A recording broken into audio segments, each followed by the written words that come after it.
Okay. Hello. Welcome to episode 18 of No Holds Barred. That's Sal. Good afternoon, everybody. I'm Don. Welcome back to or No morning, Holds Barred. or evening, or whenever you're watching this. I always do that. I'm sorry. Yeah. I don't know. I think it's afternoon for us, so we should say good afternoon, shouldn't we? Yeah, true. Otherwise we could just be here all day just doing different greetings. But yeah, anyway, hello. Welcome back again. We're on a Friday today because, once again, I was travelling this week, so I'm apologise for that. I was up in Scotland this week visiting my family, which was lovely. But back to the shit now. Back on home turf and ready to crack on with the bullshit of politics that we find ourselves in at the moment. Yeah, it's all a bit drowny, isn't it? I can't, yeah. For my part, I'm very tired, people. I'm sorry. I've been normaling for a massive 3 days in the last week and I am done in. So I'm just going to chip in on what Don says, really. No pressure. And I might have some trouble finding words, but it is what it is. Well, I don't think we ever really have much trouble getting a conversation about what's going on right now. So this is very true. Yeah. We were talking before the record, weren't we? It's all a bit kind of far right wing news at the moment. It's mainly everything's reform-based. There seems to be little else. Because I think I texted you, didn't I? Said like the Labour are away on their holidays with their trotters up, as Danny Dyer once said, paraphrasing, but you know what I mean. About the Tories. Just letting Cameron, wasn't it? It was about Cameron and Brexit, but I don't know. Labour seem to be allowing an awful lot of leeway for reform to just get the news cycle, keep hold of it, do whatever they want, put out anything they like. Oh, I just heard a meow. It's me old pudding again. I know. Podcat. Podcat, yeah. She's also black, so she probably won't show up. But yeah, so I don't know. It's another sort of ongoing discussion we often have about Labour and their comms being rubbish. Sorry, she had cobwebs all over her tail. Stupid cat. Well, it's all right. I'm not distracted anymore. Sorry, Don. No, it's fine.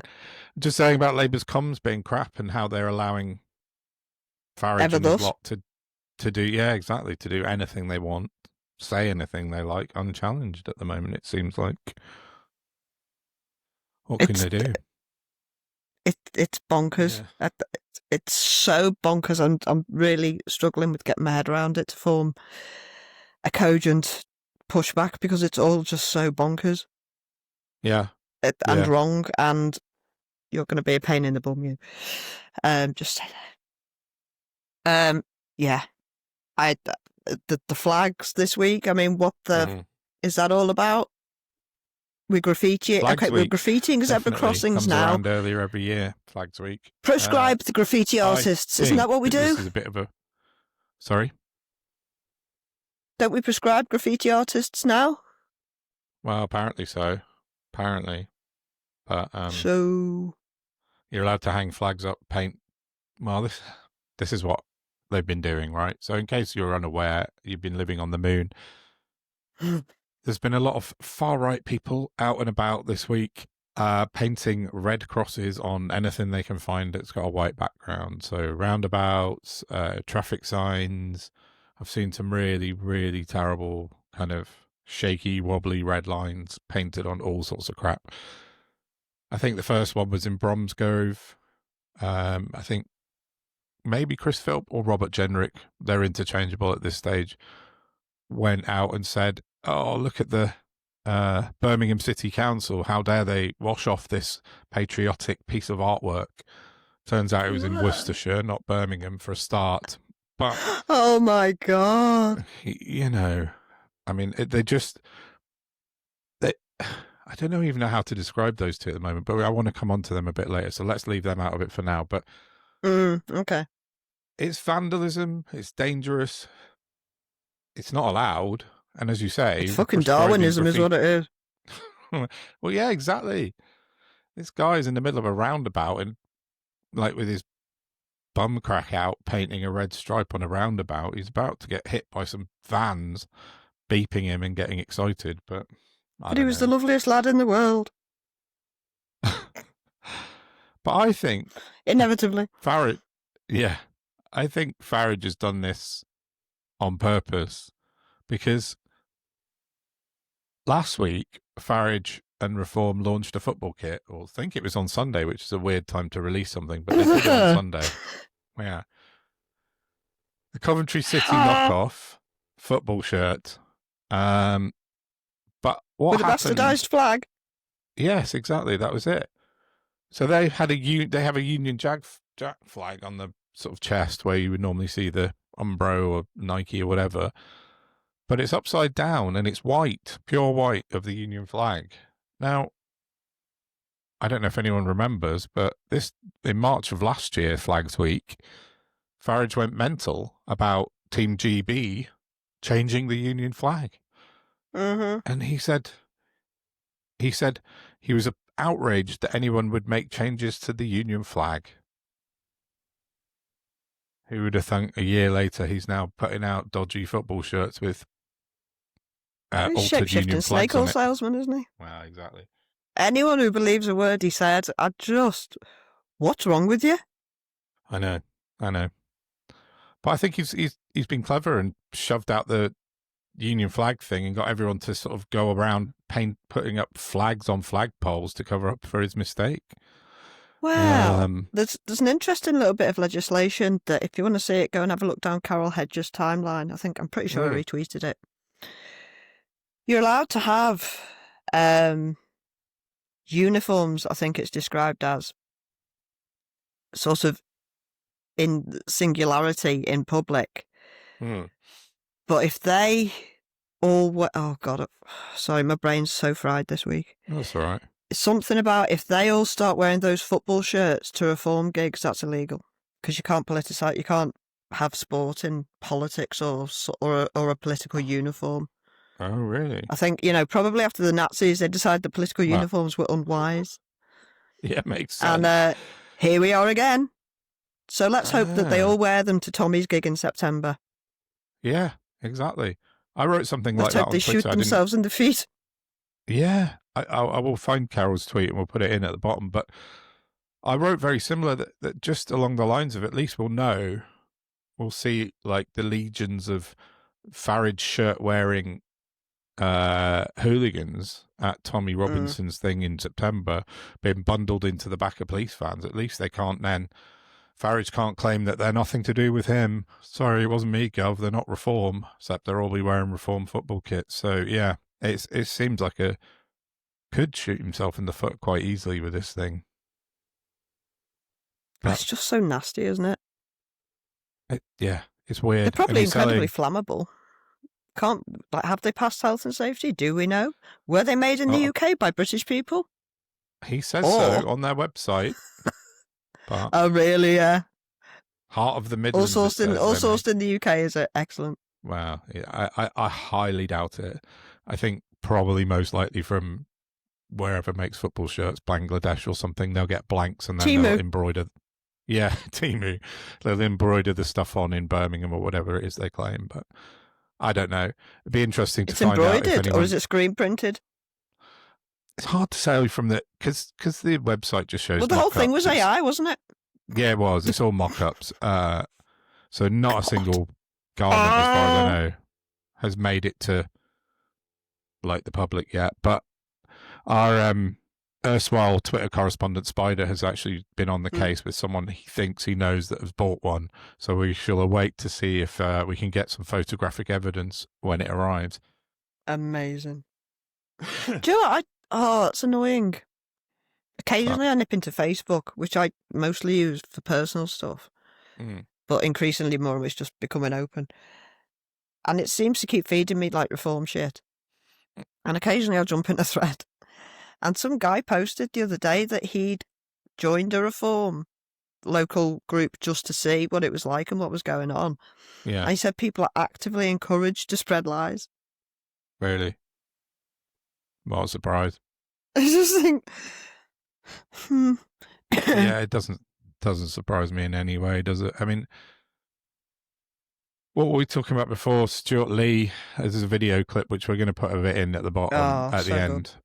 I might put it in here, but there's a little bit of a clip about Stewart Lee talking about UKIP back in the day, and he's discussing the UKIPs, as he put it, and Paul Nuttall, who was then the UKIP leader, I believe. But yes, no, sorry, this morning, Reform have just announced that Paul Nuttall has been elected to the board of Reform UK as their deputy leader or something. I'm not sure what. I'm probably So not even nothing the worst changes. person on it. Not by a long stretch. No, it's a veritable who's who of I don't know. Paul I don't even Nuttall, know former professor and professional footballer. who's that? Wasn't Paul Nuttall both a Oh, no, professor sorry, yeah. or doctor and a professional footballer, except he lied about both things because that's what normal people do. That's right. And he lied about being at Hillsborough as well. He's a Oh, real... that too. Yeah, silly me. Yeah. No, he said he was a professional footballer as well, yeah. He's just made up loads of bullshit. Yeah, you're right. Yeah, he's a weird one and a bit of a horror show, but they've got Darren Grimes now on the board of Reform, which is... Oh, I mean, fuck off. What can you say about that? You can't even attend council meetings? No. Well, I assume this is what he's sort of...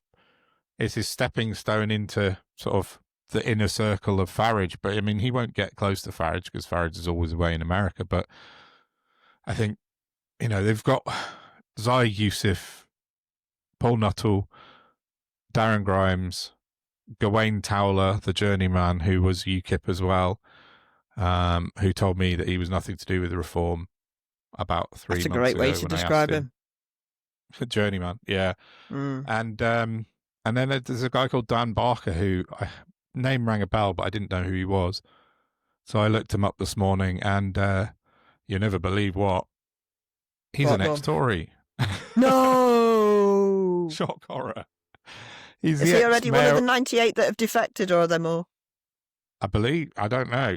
You said that this morning, and I'm not surprised in any way. That was Reform UK Exposed the other day that came out. Yeah. 98 so far. God, you're getting annoying, you. 98 ex-Tories. Yeah, so yeah, Dan Barker was the Conservative mayoral candidate for the, I think in 2021, I'm going to say. Speculatively, but I might be wrong. So yeah, another Tory to join Reform. What a surprise.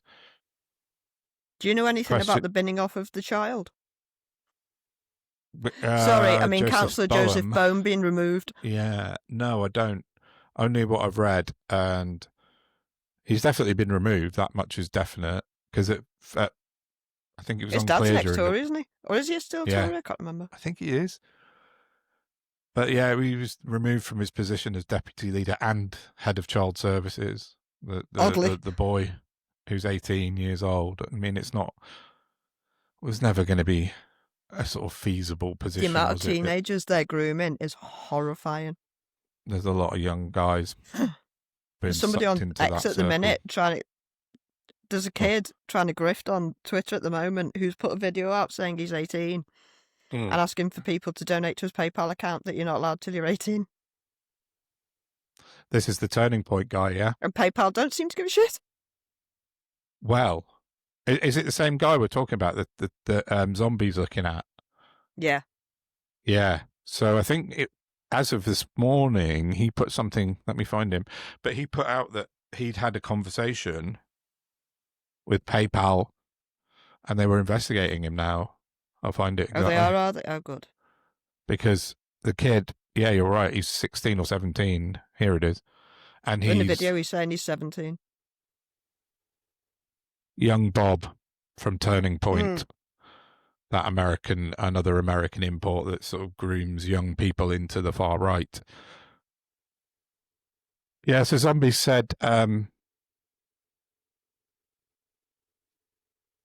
hold on.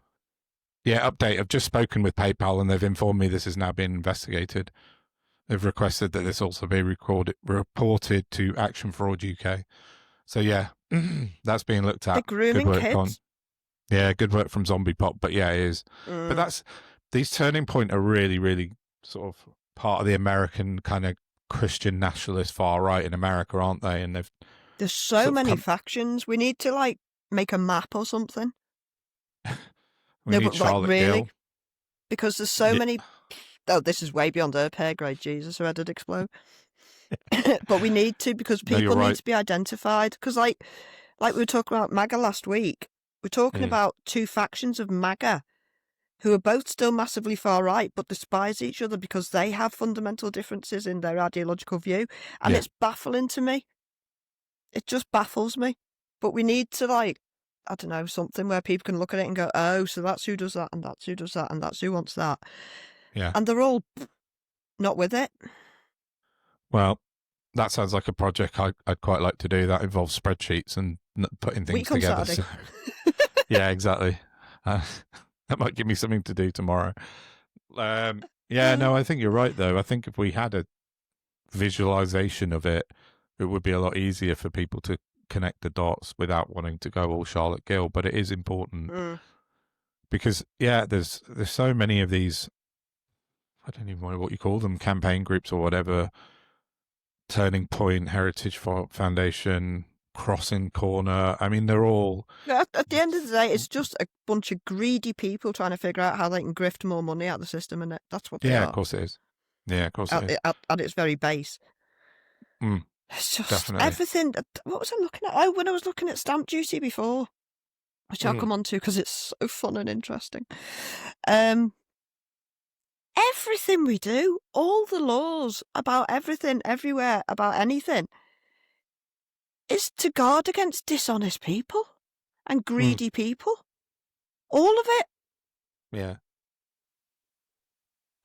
There must be a much simpler way of running things. Yeah. Don't know what it is yet. You'd hope so.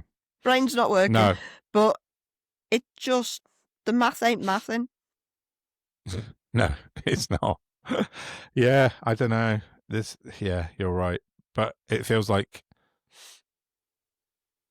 everything's splintering, and like you said, everyone's just trying to get money from this part and this part and this part and weaponize hatred to get money. And I don't know. It's just...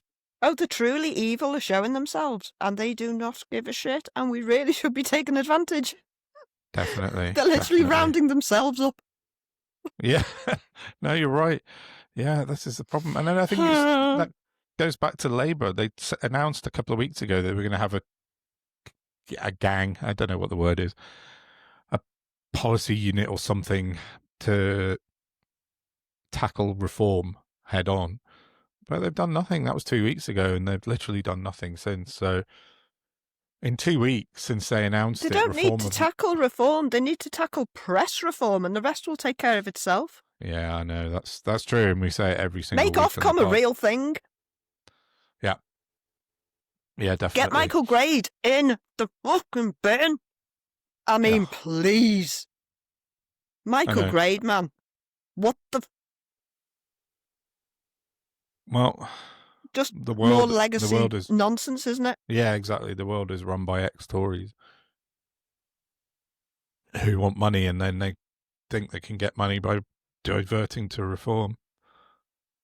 But talking of which, I've just popped up on my screen there.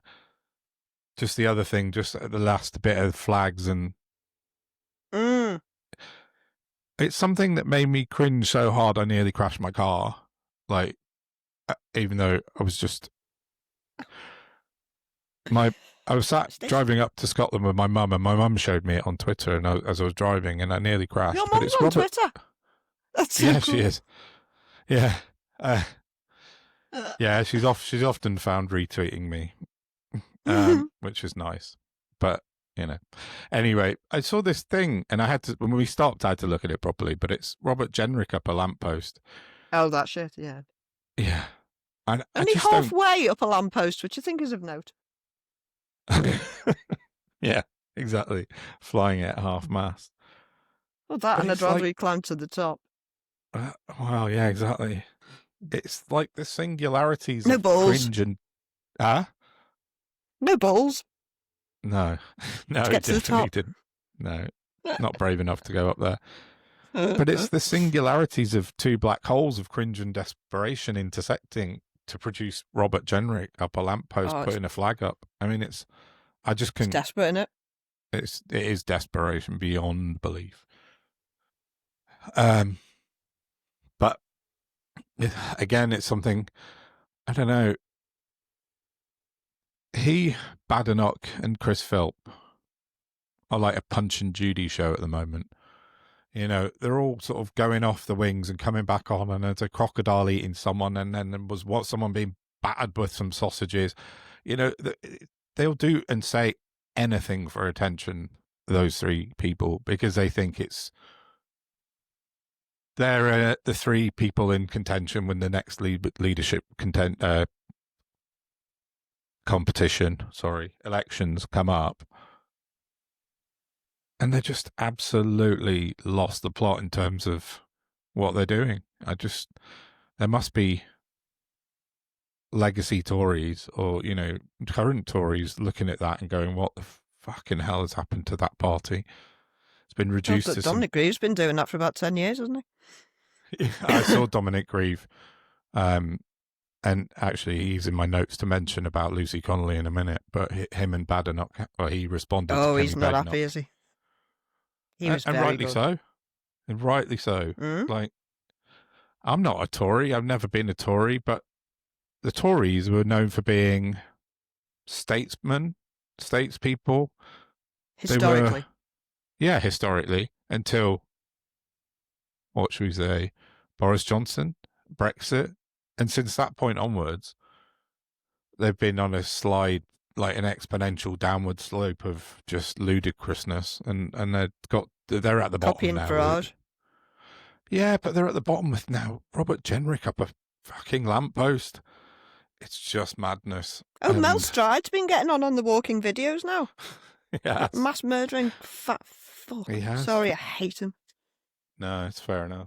I don't hate it. It takes up so much energy I don't have, but he is a human detritus. Yeah, he's not nice. But I don't know. They all know there's a leadership competition coming up, don't they? But I don't know. Like, what do they really think? I can't get my head around them being like actual human people behaving the way they behaved and with absolutely no accountability or responsibility taken, and they're just going to keep moving forward. I just can't comprehend it. No. Because it's so the other of how decent human people behave. And, you know, I can't sit here and go, there'll be consequences, because we lived them for 14 years. We're still living them. And they're still free to walk around at liberty and carry on with their utter bullshit, the consequences of which. Mm-hmm. Well, we were talking before we came on. Sherry messaged me about, there's a video circulating that I've retweeted about an insane woman in the southwest of the country in a burger box van, seemingly in Bath, it says on the tweet, who just stops to hurl racist abuse at an English guy of Asian heritage who works for the NHS. And the woman is clearly very, very stupid. Yeah. And not stable or rational. And we're just letting these mentally ill people flutter about in society because there's no actual help for anyone who needs it. Not that these people think they need it, which is in and of itself a problem.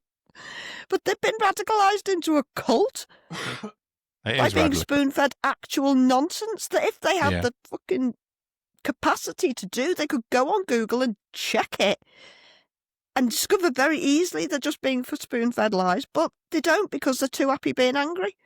Yeah, that's nice. Sorry. It is radicalization, definitely.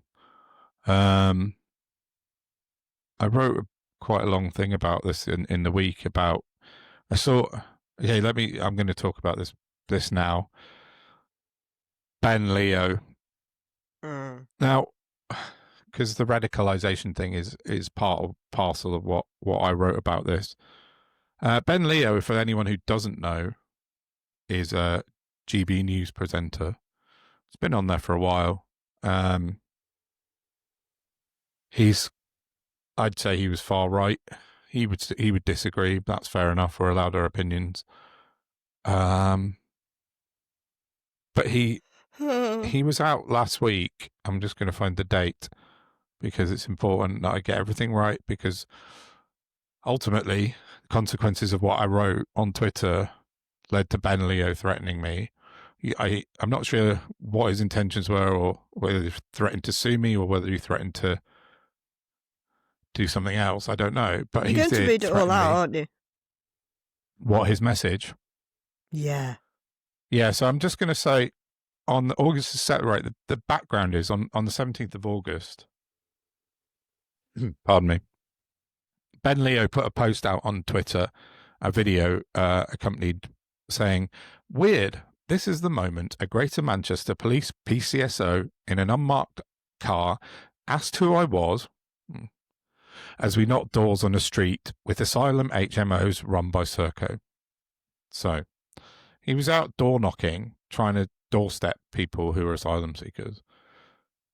And I wrote one post which I said I was just disgusted that GB News are sending people out to doorstep people this, and I think it's racially motivated harassment, and I still do.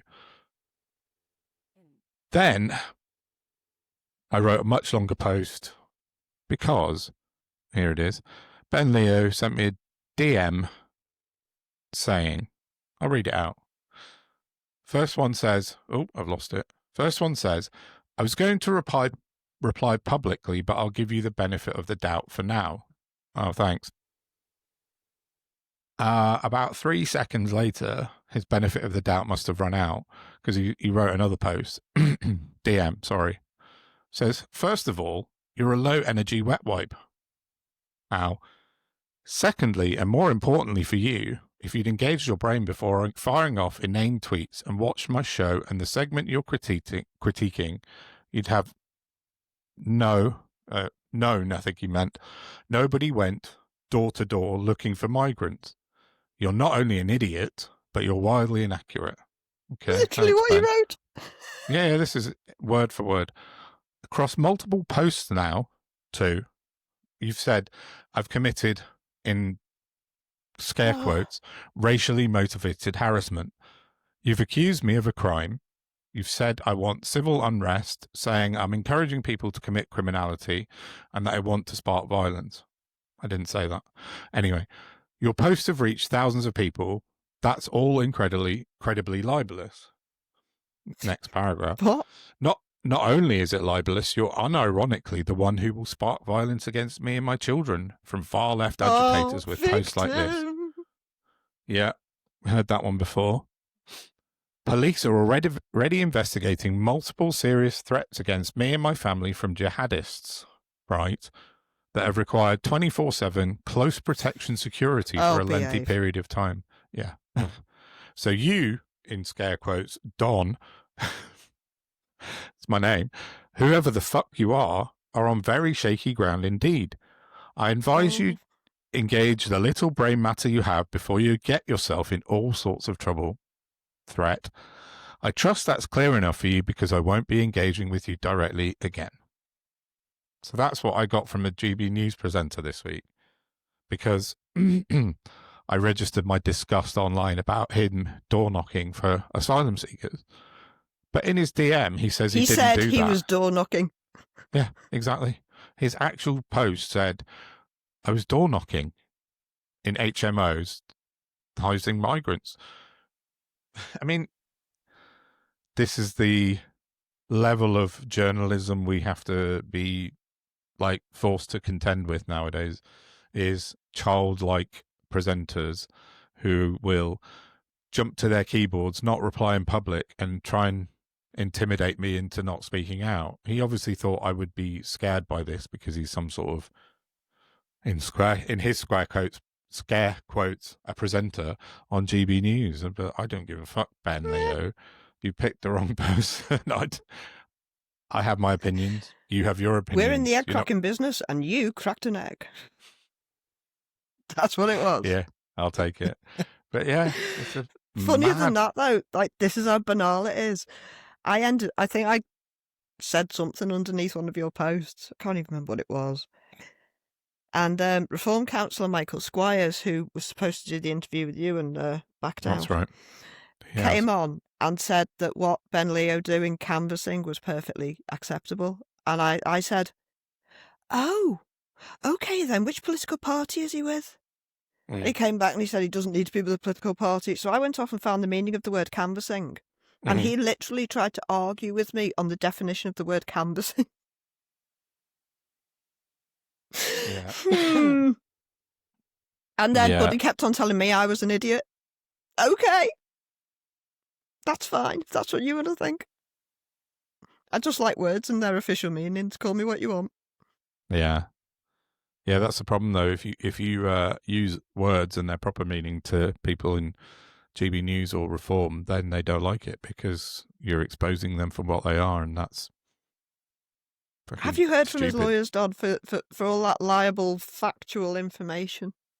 No, I haven't heard a peep out of him since he said to not do anything, and I wrote a long post saying what I just said a minute ago. And I said, sorry, Ben, you picked the wrong guy. I'm not intimidated by you because you're on the television. No, not a peep. Can you imagine Krishna and Guru Murthy doing that? Exactly. I know. I know. Yeah. Just mental. Matt. And now, worse than that, he's off to bloody America to join bloody Bev Turner to start streaming more MAGA bullshit down the pipe. That's a problem. That really is. I mean, he says he's not far right and he's going to cover MAGA land. Right on. I know. I hope they get caught up in the Civil War. Wow. Yeah. So so I've had an eventful week. Basically I wrote one post in the morning about him, and I was driving up the road and stopped at Gretna Green Services for some food and saw that, just checked my phone. So I had a DM and it was a threat from the GB News presenter. I was like, oh, that's nice. Score. I know. But it was what you were saying before about radicalization. It's like, people like that are trying to put out that the country's like a tinderbox. It's about to blow. Like it's lawless Britain. Yeah, exactly. The lawless Britain, which is bullshit. But there was a guy I saw, Politics Joe interview. I don't know if I said about him last week or not, but he was like really straining every sinew in his face. Oh, the raging fella. With anger, like it's the country's about to blow, every single part of the country. And it just isn't. You know, there's a small minority of the population, same roughly 20% that have always been in and around UKIP and the right and the far right. But there's nothing more. You know, Reform might be polling higher, but the 10% higher than the 20% they've always had are not roaming the streets ready to attack people. They're just sitting in their house going, oh, I hate the Tories and I hate Labour. But when you go out the door, people are just going about their business. Nobody's walking the streets like enraged apart from these small group of idiots who are standing outside bloody asylum hotels. Well, if you take irrational fears and add cocaine, what'd you get? Yeah, that's a fair point, definitely. You get a Tommy rally. Yeah, absolutely right. Yeah. But I put on LBC this morning just for some self-torture, some masochism, because Tom Swarbrick's sitting in for Nick Ferrari this week, so that was a joy. He started his show by listing areas of the country where there's going to be asylum protests this weekend, which I think is really irresponsible for a national radio station. And then he sort of there's one in Liverpool, and I haven't got the energy. No, they're all over. Last year, Christ. But I don't think it's going to come to the same head that it did last year. Do you? That's what they want. That's what they're gunning for, isn't it? Oh, they're desperate for it. But give it 2 weeks when football's back in season. Nobody give a shit anymore. Well, that's it exactly. Tommy's rally will be a washout because he won't be there, will he? I imagine, or will he? I don't know. Is he on bail here? Yeah. Well, no, he's in Cyprus now, I think. So. Last I heard, he was on. I think Hope Not Hate said he was on his sixth holiday. Is he? I know he's released on a license and his crime was civil. That's why he's allowed to travel. But since he's been rearrested, why is he still allowed to travel? Because that's a criminal bail. Yeah, you're right. I don't know. What the fuck? I think No. it was Stand Up to Racism or Hope Not Hate put a post out the other day saying that he's on his 6th holiday of the year. Yeah, but you're right. How is he allowed to travel abroad whilst he's on bail? Again, I don't know. what's the government doing? What are they playing at? They're like, it's like, do you think they're letting it brew up so they can go, oh, this is what reform do? Mm. That crossed my mind the other day as well, because I was wondering about this rally that's planned on the 13th of September in London, this Yaxley Lemon shit. And the people he's got speaking are really dangerous, nasty people, real proper hard right stuff. And I think we listed a few of them a couple of weeks ago, but that one, I went through my mind if Starmer's thinking, let's let this happen, let's nick a load of people, because inevitably there's going to be trouble, because there always is. As you said, a Tommy Robinson rally plus cocaine equals a load of people in the back of police vans. They have Stella for brekkie, don't they? Yeah. Piss all over London streets. And statues. I don't know what's happening. I would shut it down if it was me, but then it's anti-free speech, isn't it? It just seems so manufactured, and the way that the government are doing nothing but stamping down. Starmer, I read something on Twitter before we came on, and I think I reposted it. I'll have to go and have a look when we're finished. About I don't like getting involved in hashtags the other side created, but the two-tier policing that's going on with the protesters, according to Starmer, the far right have got a right to protest, talking about the asylum hotels. Right. Yet Palestine Action, no. Don't. I mean, the Palestine Action thing. Who are the ones that cause the most trouble and like cost the police the most money and expenditure? The right or the left? Well, that's what Tom Smallwood was trying to argue this morning. They had a spokesperson from Stand Up to Racism on, and I can't remember his name. Someone Jennings. I'm sorry if I can't remember your first name, but he was saying that, you know, not everyone at these protests are racist, but there's a large contingent of the racist far right who are at these protests. You know, there's Homeland Party, Heritage Foundation, there's actual Nazis at these things. And Tom Swarbrick said, oh, well, but, you know, there's violence on the left as well, the Antifa. Like, what are you, Donald Trump? Like, there's extremists everywhere, you prick. Of course there is, but they're not the ones causing trouble. Well, not as a rule, but... The Antifa don't, not that Antifa are a thing, but anti-racist people don't turn up to a place unless there are racists there. Well, exactly. Cause and effect. It's called a defense, not an attack. Yeah, you're the attackers. Well, it's like that Trump thing, wasn't it? Where there's good people on both sides. It's that kind of bullshit argument that they were trying to make when that was when he was defending the Nazi rally in, was it Charlottesville? Yeah, Charlottesville back in the day. But I don't know. I'm worried about this weekend because I think there's going to be some trouble. I don't think it's going to be this like weekend? last year. Yeah, because there's 30 protests outside hotels this weekend. Oh, right. Sorry. Yeah, I thought my brain was still on the Tommy rally. That's what I was a bit like. Oh, sorry. Yeah, no, I switched back there. Yeah. But I am a bit worried because there is going to be trouble. And I think it's not so much that there's going to be riots. I don't think there's going to be anything like there was last year, but it's all ammunition to the far right, this stuff. When the police wade in and start shutting them down because inevitably they're causing trouble, and the media are not going to portray it accurately in that it was them that were there to cause trouble rather than being concerned citizens, as that seems to be their favourite label at the moment. So they're absolute gullible gutter rats. Yeah, true. Very true. I'd like to say something nicer, but I can't because I'm too tired. Oh, shit. Sorry. No, it's fine. Yeah. Just last year, do you know what? I'll never forget it as long as I live. Towards the end of last year's horrible, horrible display in Liverpool, I filmed a woman holding like a 3-year-old child, spitting at police and calling them every name under the sun who stood right in front of her. She was holding her child. And we wonder how these people exist. Well, they called this, again, hereditary cycles of abuse. Yeah. not good, is it? It really isn't good. We're never going to have a utopia, but we can do a lot better than this if we put intelligent people in a room, not greedy people.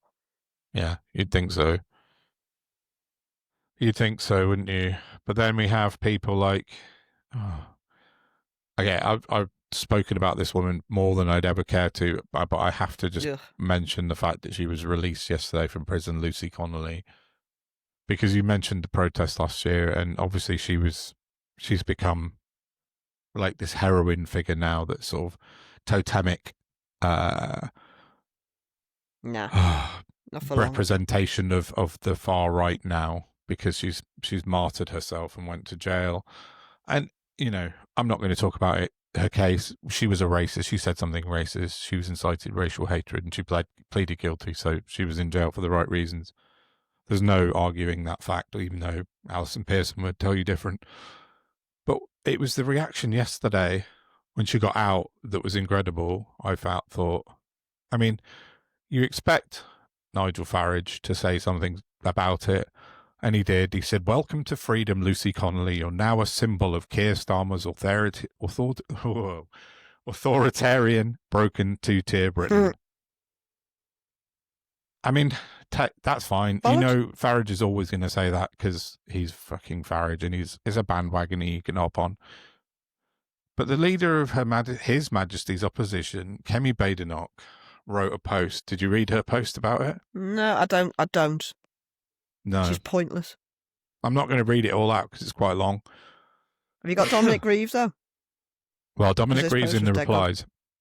Yeah. So, basically, I'll just read the first couple of lines, but it's Lucy Connolly finally returns home to her family today, at last. Her punishment was harsher than the sentences handed down for bricks being thrown at police or actual rioting. Blah, blah, blah, blah, blah, blah. Meanwhile, Labour councillor Ricky Jones called for protesters to have their throats slit. He pleaded not guilty and was acquitted by a jury. And then, he says, "Juries are a cornerstone of justice, but we shouldn't have to rely on them to protect basic freedoms." So, what she's done there is basically decry trial by jury in the United Kingdom. I can't find Greaves' reply, I'll find it. But Kemi Badenoch's basically suggesting that we shouldn't have trial by jury. I don't know what she's suggesting that will replace that. But she's basically jumped on the Lucy Connolly heroine bandwagon, and it's bizarre from a major political leader. I think she takes all her talking points from Reform, doesn't she? Reform and Tufton Street. Well, do you know what? Yeah. I was curious then. I wondered if she was a Don, but she's not. Oh God, she's done an awful lot of nothing. Jesus. Sorry, I'm just on her wiki, and it looks like she's done about 500 jobs for 6 months. University of Sussex, including McDonald's. University of London. Politician, software engineer, consultant. Yeah. So she hasn't got a touch of EQ about her, has she? No. So she understands half the things, half the, 180 degrees. Yeah. Oh, I found Dominic Reeves' thing. It's not a reply to... His reply was great. Well, it wasn't to Badenoch. It was to Chris Philp. I've just found it. I thought it was to Badenoch. Sorry for the pauses. I'm just trying to find... No, it was to Chris Philp. So Chris Philp had basically... blah, blah, blah. Yeah, he says to Chris Philp, "Your post is quite astonishing. You either believe in jury trial or you do not. For as long as I can remember, the Conservative Party has seen it as a key part of our freedom under law. You call it two-tier justice and try to blame the Labour government for something that you know or ought to know has nothing to do with them.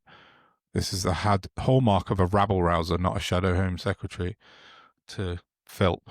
I'm sure he replied to Badenoch as well, and it was very much along the same lines about. I'm sure he did, because he said he was disgusted with her or something, didn't he? Yeah. Or said it was Yeah, what she said was disgusting. I'll find it and put it in the show God, notes you know, later. But he's the legal eagle above everybody, isn't he, Dominic Reed?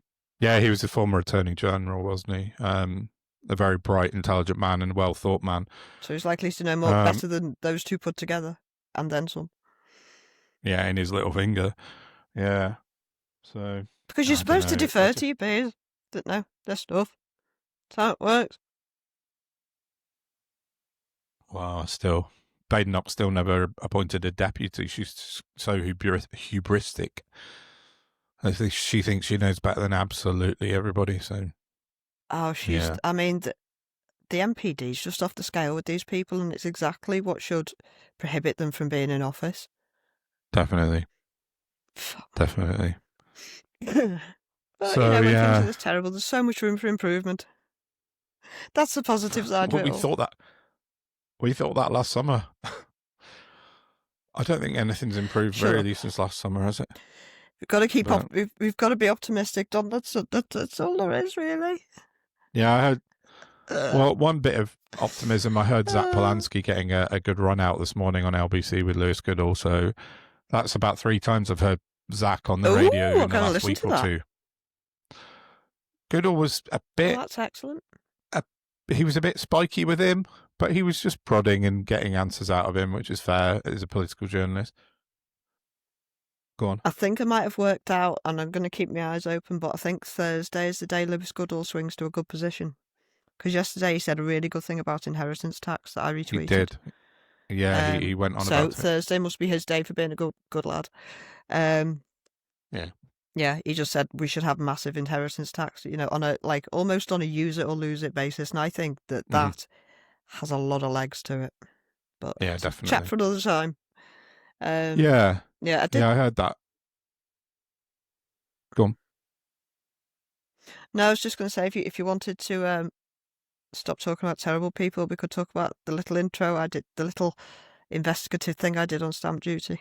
Yeah, I came out none the wiser. Please.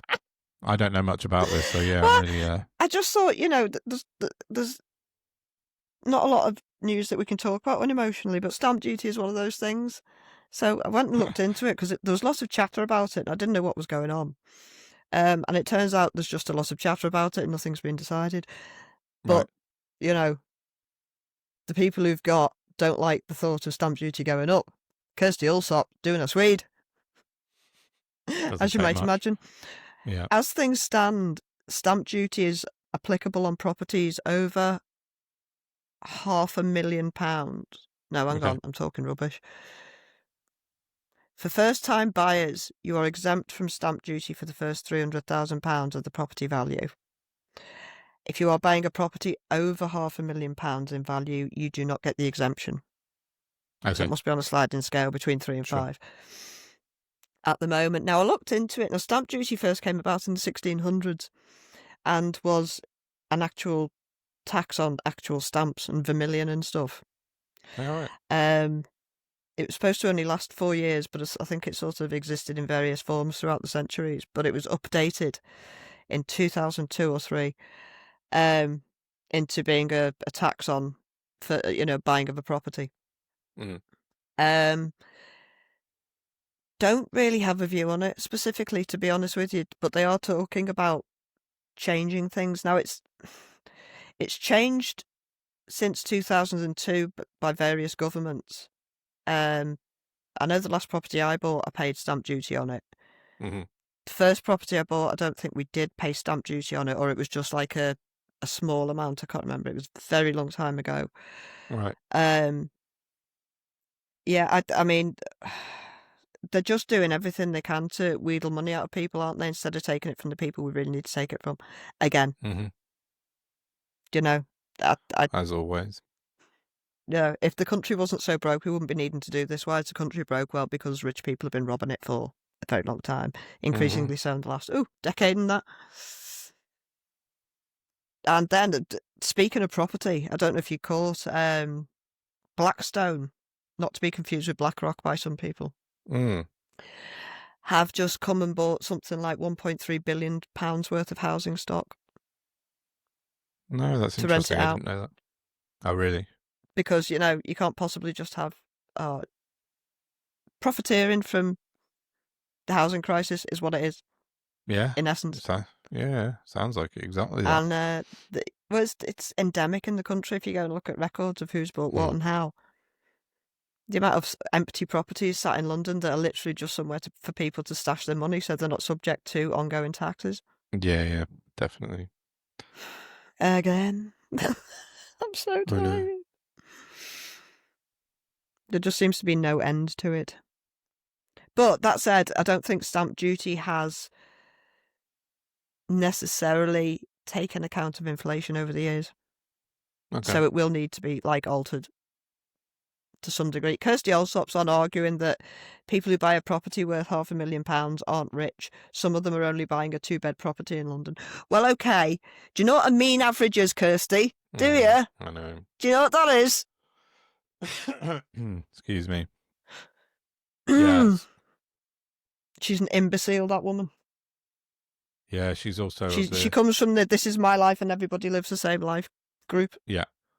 I had a mini conversation with her last year about the private school VAT situation, because I was very forthright and vocal about how my support for that, and she did reply to me, and we had a little back and forth, but it was the same thing. I'm not wealthy.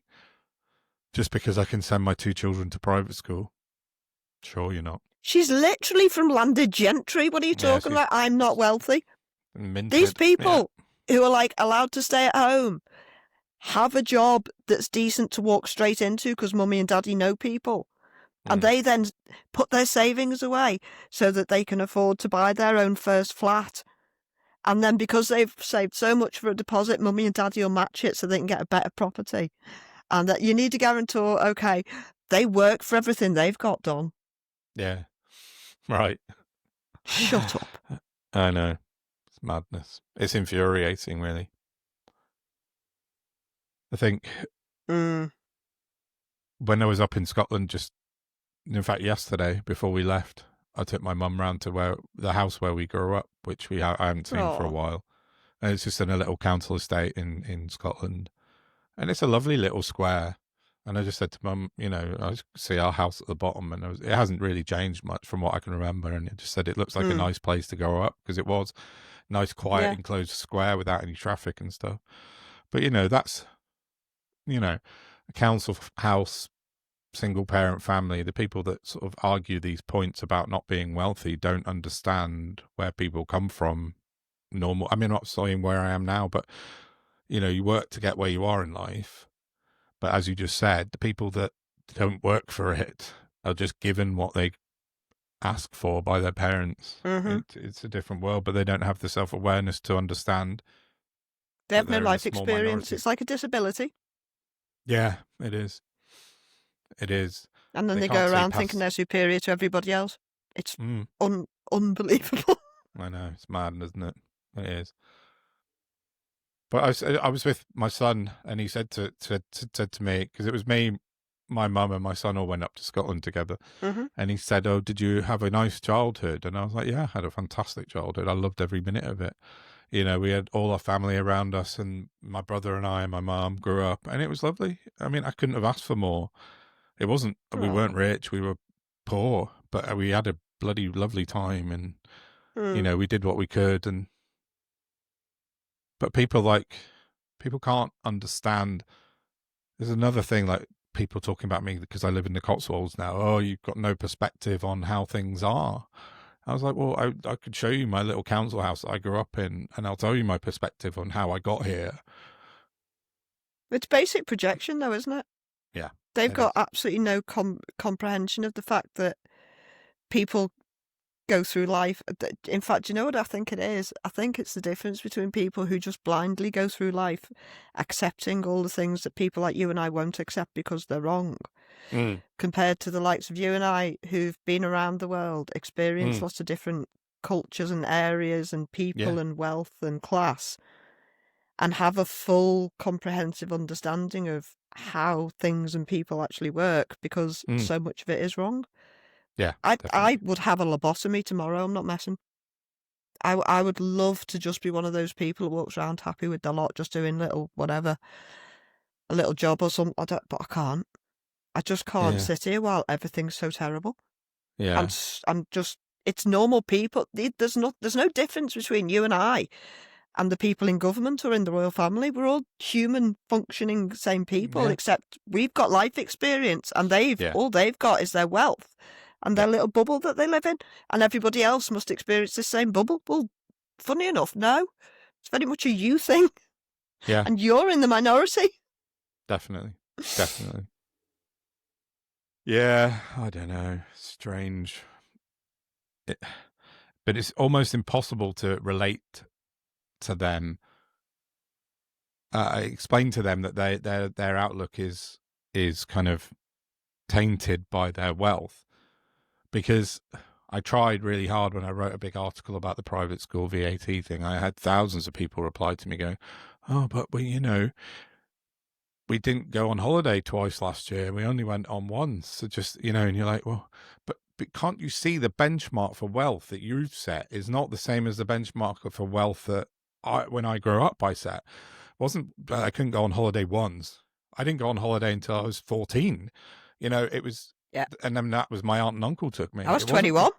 Yeah, exactly. That's it. Right. So, but they don't see that benchmark. Their benchmark is so much higher, but they can't understand that most people are way, way, way below that. So, but they'll be perfectly happy to go and tell poor people to cancel the Netflix subscription and not buy a coffee.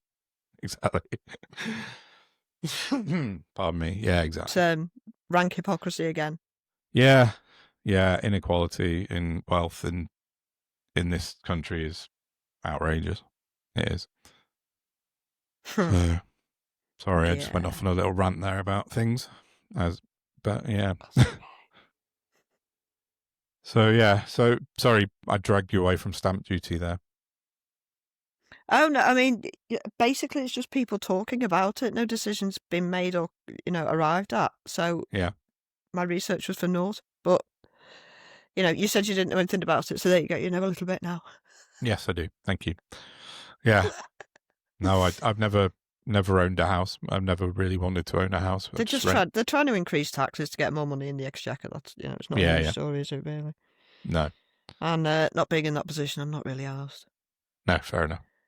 Did it, got them, got fucked by the recession, have no houses now. So, like I was a property owner, I had the house we lived in and the flat we bought, which was supposed to be the pension for when I was older. But I had to sell it because, the recession. So, yeah, I think that's the game of life, such fun. Yeah, I know.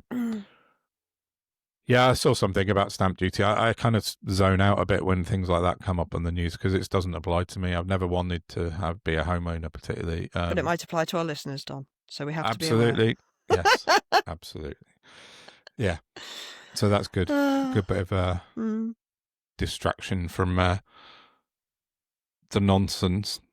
What else have I got for this week? I've got 2 things left. Have you got anything you want to?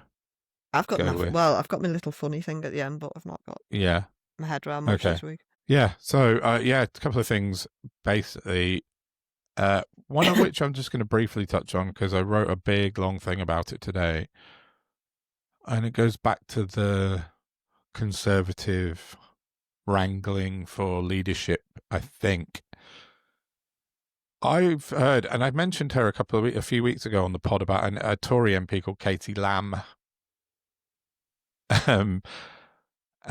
She sort of came to our attention when she stood up in Parliament and said that you were more likely to be attacked by an Afghan man in the UK than a British white man, which is clearly bollocks. Yes, exactly. And I wrote a thing at the time about her being, using per capita to weaponize statistics again. I've been meaning to have a quick look at her for a while because I remember looking at her register of interests at the time and saw that she'd been given £1,356 by something called Franco-British Colloque. And I looked at it briefly and forgot about it, but then I looked at it again yesterday and this morning. And it's an interesting, slightly secret conference of business leaders. It's a bit that lobbying group. effectively. I'm guessing. Yeah, it is, and it's very secretive, and it's between the French and the British, and there's sort of 50 French delegates and 50 British delegates go, and it's MPs and businesses.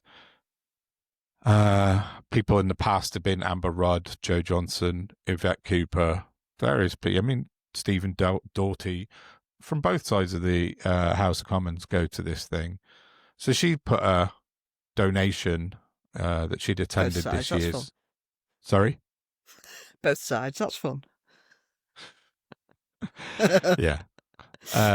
She'd attended this year's meeting of the Franco-British Colloque, and it just sort of got me interested in her because she's a very young, new intake MP to be invited to something like that, and I wondered why she was invited to this very secretive meeting of MPs and businesses.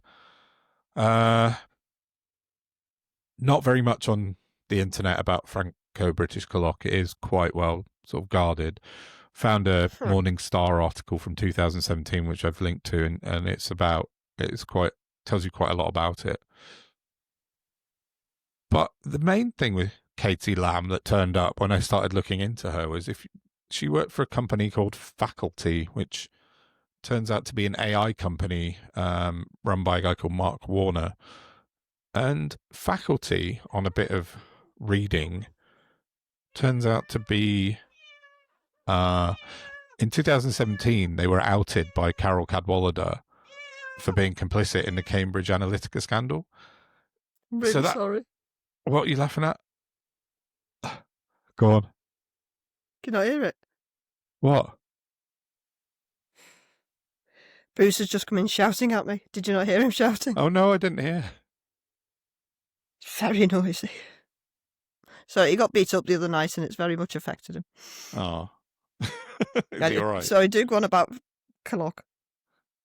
No, I've moved on from Colloque now to Faculty. Yes. Yeah, so Faculty she worked for, got on her CV as the chief of staff for this company called Faculty.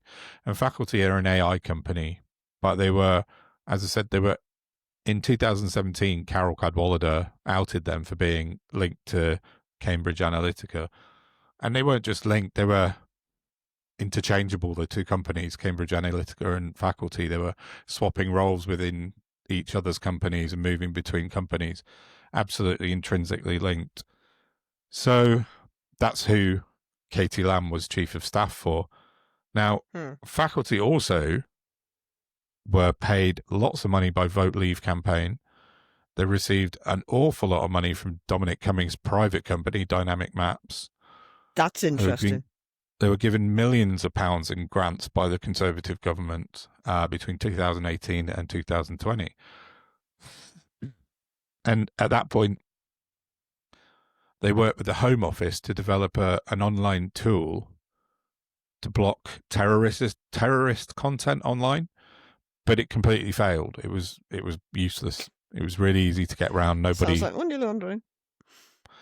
Wow. So they worked with the Home Office to develop a failed terrorist content blocking tool. So switch across to Katie Lamb's personal website where it says, in the Home Office, Katie focused on counter-terrorism. So when she was at Faculty, they were working on a terrorist blocking tool, which failed, and got £3 million from the government. Then she jumped to the government as an advisor, working for Boris Johnson at the time, and then worked in the Home Office looking at counter-terrorism. So she was 100% jumped from Faculty doing that into the Boris Johnson government with Dominic Cummings. The company Faculty are absolutely all over Dominic Cummings and the Johnson government. They were part of Sage Group. The brother of the owner, Ben Warner, worked with Dominic Cummings on Vote Leave. And so it's all the Tory Dominic Cummings dark arts. And now Katie Lamb, I think, started her Conservative career there, working in the bowels of Vote Leave and Cambridge Analytica and Dominic Cummings. Call me what you will, but as soon as you mentioned Boris Johnson, I had to do a Google search.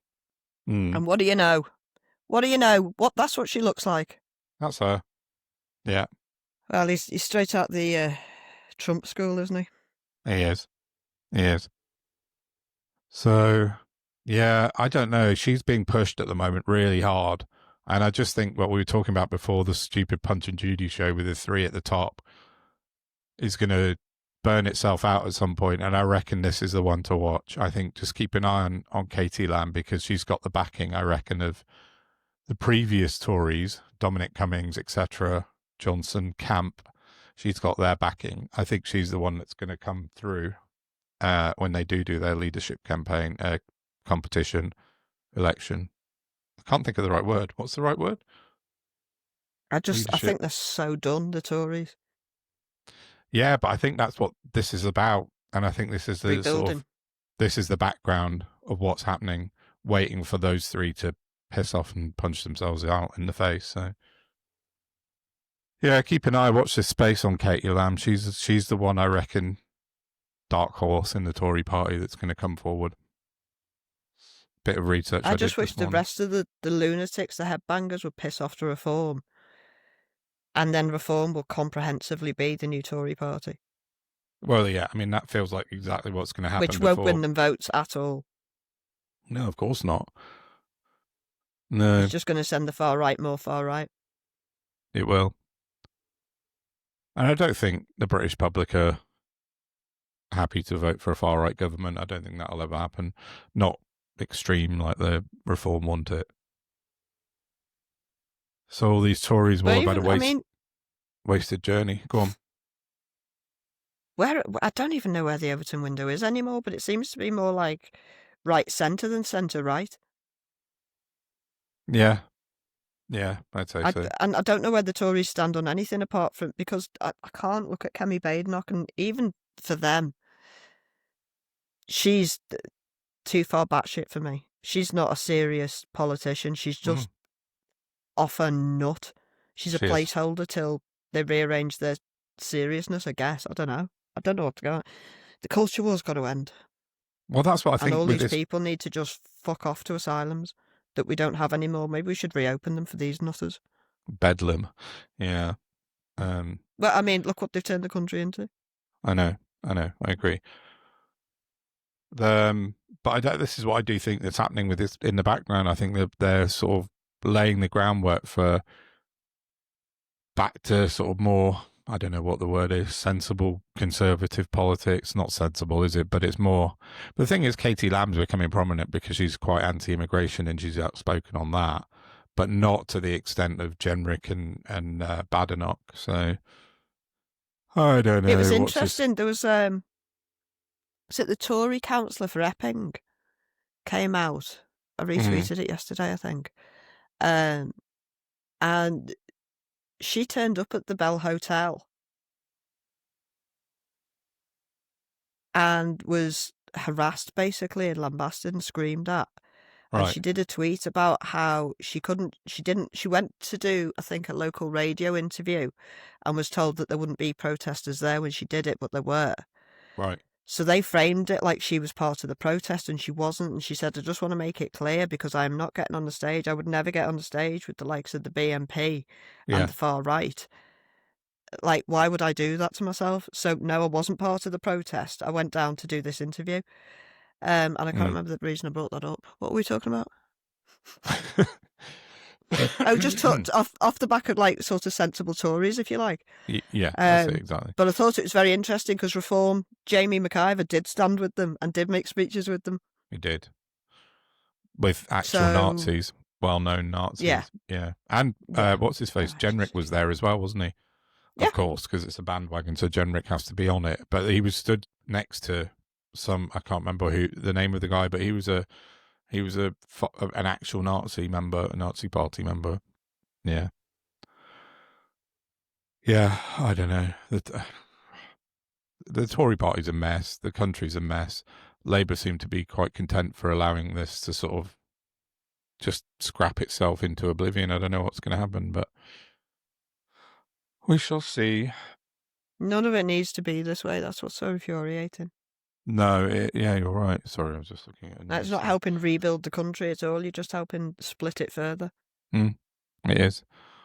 it's making it harder and harder to rebuild the country as well. But if Labour allow this to keep happening, it's going to be really, really difficult to bring them together. And God knows how they're going to be able to do anything to unite. It's just weird. It is. But, Although there's no disputing we've got a massive rise in fascism, and the government are doing fuck all except impeding the non-fascists. Yeah. Go figure. I know. On the plus side, I did, when I was listening to Zach Polanski this morning, he did say that he would be happy to work with and talk to Jeremy Corbyn and Zara Sultana. So yeah, I saw that. That's great, isn't it? Yeah. Because those three people are good people, and whether you like it or not, they would actually do things for the good of everyone. Do you know what? Anyone who goes, thank God Corbyn never got in, needs a slap. Yeah, well, I don't know. Nuts. Nobody's perfect in the world ever at all, but, no, of course not. There are shades of good and bad, and he's almost completely shaded good. Yeah, I think everything he does is for the good of other people, not for himself. I mean, we're all human beings, you know what I mean? We've all got faults, but of course, everyone does. But it is, he does the work. He's such a massive threat. If Corbyn gets in, we're sound. We're going to be sorted for a while. But it's how they're going to try and stop him now. After what they did last time, everyone's aware of it.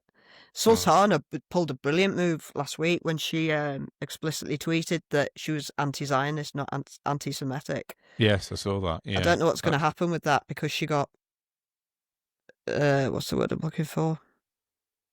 Smeared. Pilloried, yeah, whatever. The journalist who basically accused her of anti-Semitism is going to get taken to court if he doesn't apologise. There was an apology put out, but I believe it was a fake. So I don't really know what's happening with that. But I hope it was a strategic move, because she was laying down a line in the sand and going, yeah, I'm anti-Zionist, I'm not anti-Semitic. There's a very big difference. Come at me. Yeah, because they can't come at her, because there's nothing wrong with that.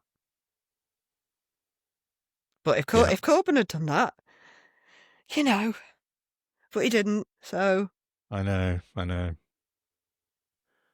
Sorry, I've just saw something pop up as well on my screen. We're just going back to Robert Jenrick really briefly in his flag up a lamppost. His title on that was "Raise the Colours," and I've just seen a tweet from Dr. Russ Jackson on Twitter. Get a grip.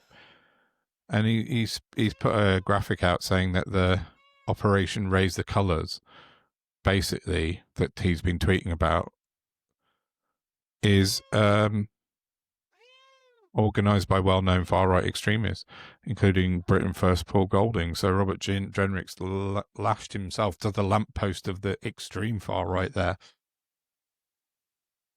Well, he's a raging Zionist, so it fits. Yeah, crazy. But anyway. Right, I've got one last thing which I quite like that I read this morning from Sir Ed Davey. And it's just, he's written to Ed Miliband about Elon Musk. Apparently Elon Musk the energy thing. Yeah. Something I didn't know anything about until I saw this morning. Elon Musk has applied to Ofgem for Tesla to become an electricity supplier in the UK. Interesting. Oh, yeah, I read about that a few weeks ago. Oh, did you? So he's got to own everything, hasn't he? Oh, this is it. And he said that Musk company was apparently Tesla was already granted a license for electricity generation in Britain in 2020, but it doesn't allow him to sell power to households. But Tesla are trying to become an energy supplier in the UK, and Ed Davies written to Ed Miliband today and said, this guy's a national security risk. He's actively working against the United Kingdom. He's tweeted multiple times about bringing down the government in the UK, and I just thought that was a good thing that Ed Davies done to try and push forward that. So well done, Ed Davies. For the second time in No Holds history, well done, Ed Davies. Pulled under the blinders there. Congratulations. Yeah, exactly. So that was Musk it, really. has also just come out I've just seen him tweet, or somebody retweeted him, Mm. about how AI is going to hack the human limbic system. Oh, God. What he really means is spending time on screens is affecting human behaviour. Yeah, we know that, dickhead. Thanks, fuck off. Yeah, very true. He's Yeah, such a weapon. Been a lot of stuff in the news this week about people getting addicted to AI and having AI avatars of their dead relatives, and then becoming addicted to talking to their dead relatives as in avatar AI form, which is really sad. That's horrible. That's truly fucking horrible. Mm-hmm. It is. It's grim. I wouldn't want to speak to my dad. If I brought him back, he'd have a heart attack at the state of things. Kill the poor man twice, Jesus. Yeah, same with my dad. Yeah, I know. Anyway, that was all I had for the rest of today. I'm quite pleased that Ed Davies doing the work that no one else seems to be doing. Yeah. On just a last little funny note, because it's been a bit grim, this pod. Can you put a clip up of the Chief of Defence for America at the gym, please? Because it just shows how fit for office he is. Yeah. And I'll leave it at that, but it'll give everyone a giggle.